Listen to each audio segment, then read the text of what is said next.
Join me today as we talk about the BattleTech Force Manual Kurita.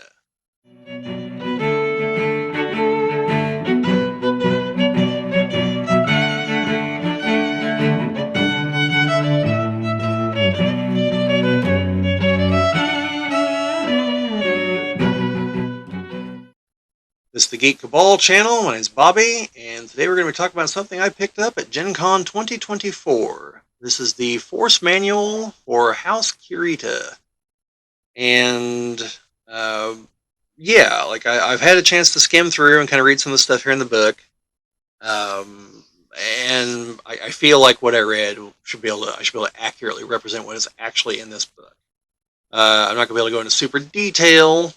Buy the book if you want that once it comes out. But I know some people are wondering what are actually in these books. They also had the book for House Davian. I did pick up a copy to give to our fan Brian from Boston, and did so I don't have it to read and review, but I would have to assume its contents are very similar except for House Davian. So, if you can see it here, there is actually a comment that calls this that's right, a faction force building source book down here at the bottom.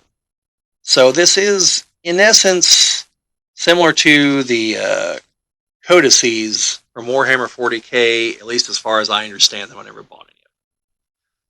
However, there's a very, very important distinction. And I want to read what it actually says here in the front of the book. Let me make sure I get the direct quote here. Get past the short story that's at the front. Okay. This is under the How to Use This Book on page 12. And it explains what's in the book as far as the different chapters, which are Realm of the Dragon, Combat Commands, the Rules Addendum, and Samurai and Ronin. So, yeah. But I've got to find the right quote here.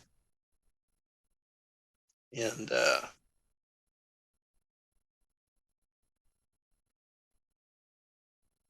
right. Well, I thought it was here. Oh, well, hang on just a second, folks. I know there was a quote about this here in the book. And I might have missed it. Okay.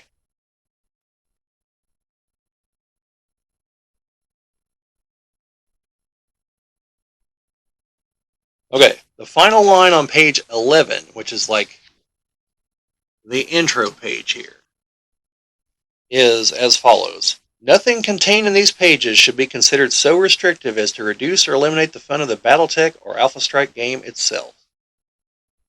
Should have read the preceding sentence, which said players should feel free to modify what they read to suit the needs of their game. So, do not view this book as a straitjacket. It's telling you you have to do things this way. It's telling you you can do these things this way if you want to feel like the full flavor of House Kurita in this instance. All the houses are going to get these books. So it's a guide. It's not not a fixed map, in other words. So it's not as restrictive as the codices. And I'll talk a little bit about that, like some of the later sections here. So I've made my handy dandy little note card here so I can actually remember all the high points, because that's kind of a problem in some of my other videos.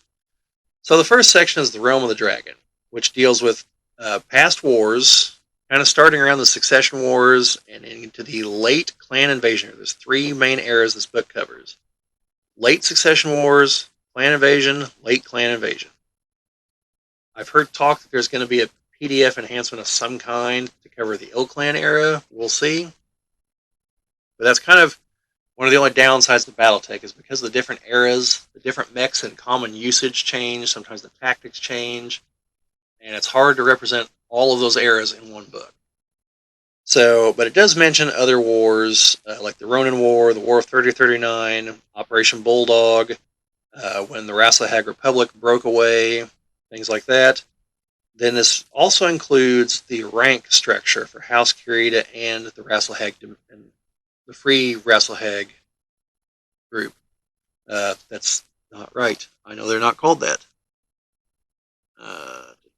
Yeah.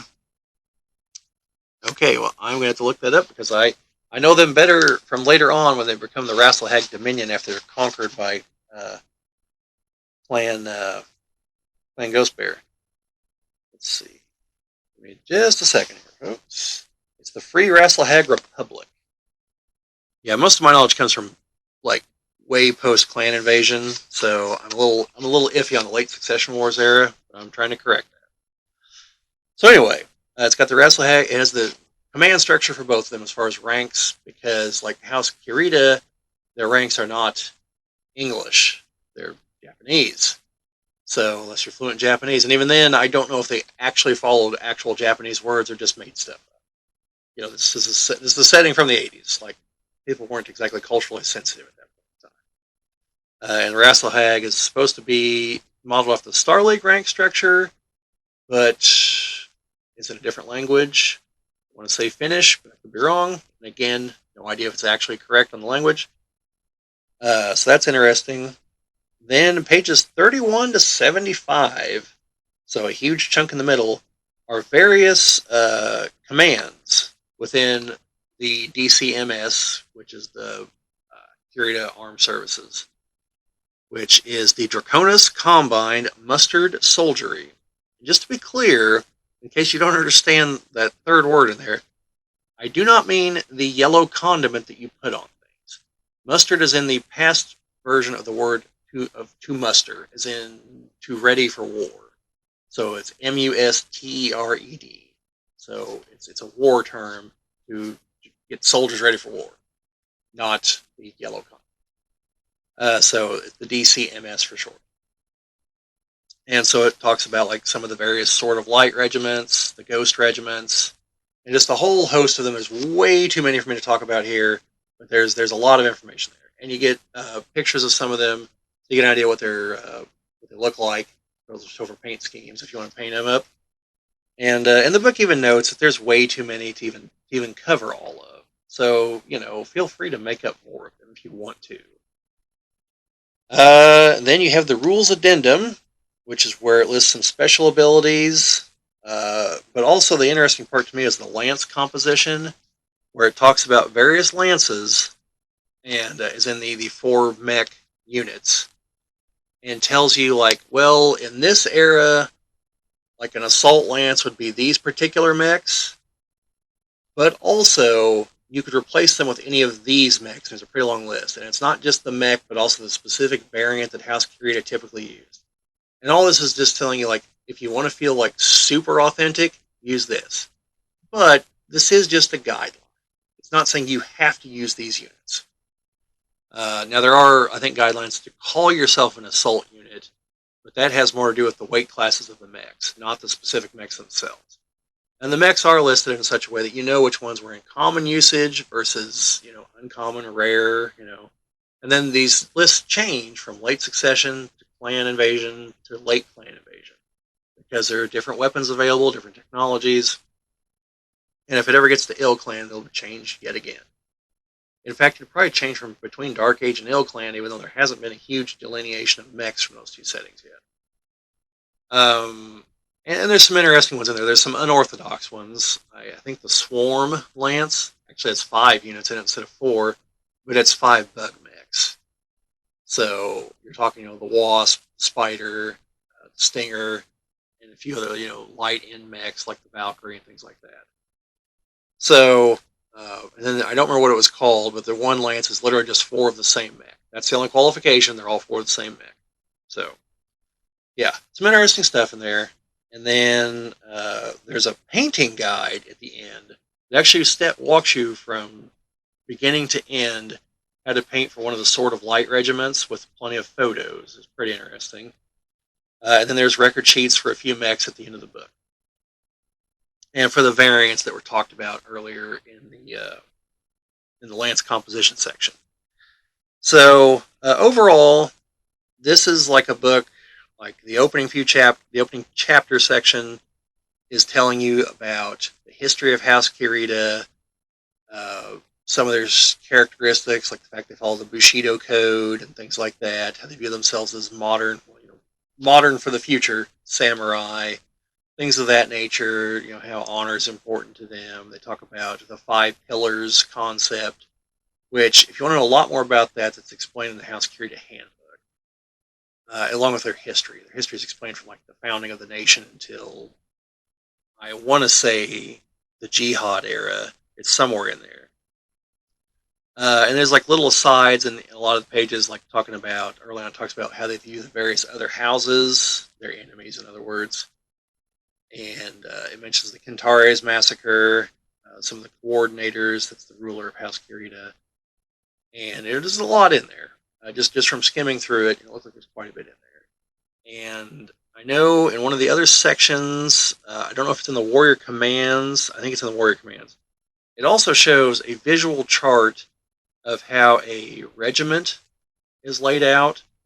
So, like, it's one thing to say, okay, Lance is Form X, the next thing up, which I totally spacing what that should be. This is going to get more sleep or something.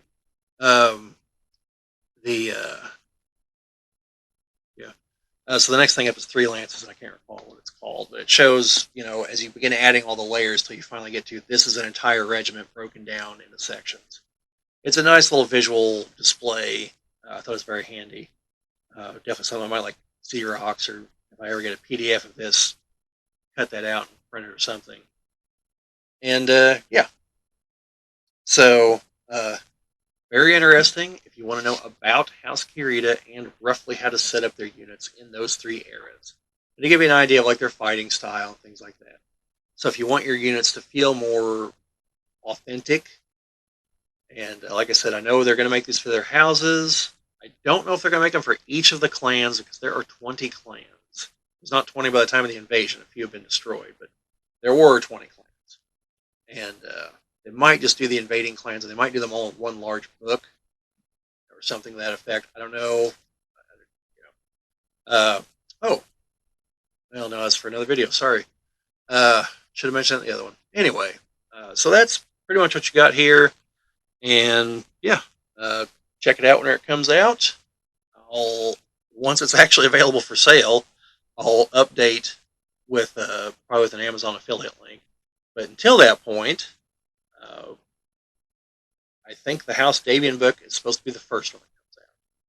So, since they had print copies of this here, the others can't be far. This one can't be far behind at retail. Of course, I say that, and 2 years ago, Chad and I got the Alpha Strike box set at retail, and it was like months before that finally went out. We got it at GenCon. It was months before it went out. So I could be wrong. But I know from a leak that, assuming it's the same, because that was another thing I asked Brent Evans, because I mentioned the GenCon wrap-up video. I talked to him about the Project Phoenix mix. I also asked him about the leak that was shown online, and he said, one thing to keep in mind is the farther something is out, the greater chance something can change, because, you know, as Yoda put it, always in future the motion. Oh, God. Wow. I totally screwed that up. Always in motion the future is. Yeah, always in future the motion is, of course. So yeah, I'm trying to like Yoda or something. And I think if you do it 3 or 4 times, you eventually get back to normal English. But anyway, yes, that's all I've got to say on that book. Once I get done like reading it thoroughly, if anything really jumps out at me, I'll mention it in another video. But this has basically just been a what can you expect in this book? Like, what is this book trying to do kind of video? And hopefully I've explained it well. If you've got any questions, shoot them to me in the comments. We always appreciate like, share, subscribes, all that fun stuff. Help grow the channel. But otherwise, just remember, no guts, no galaxy.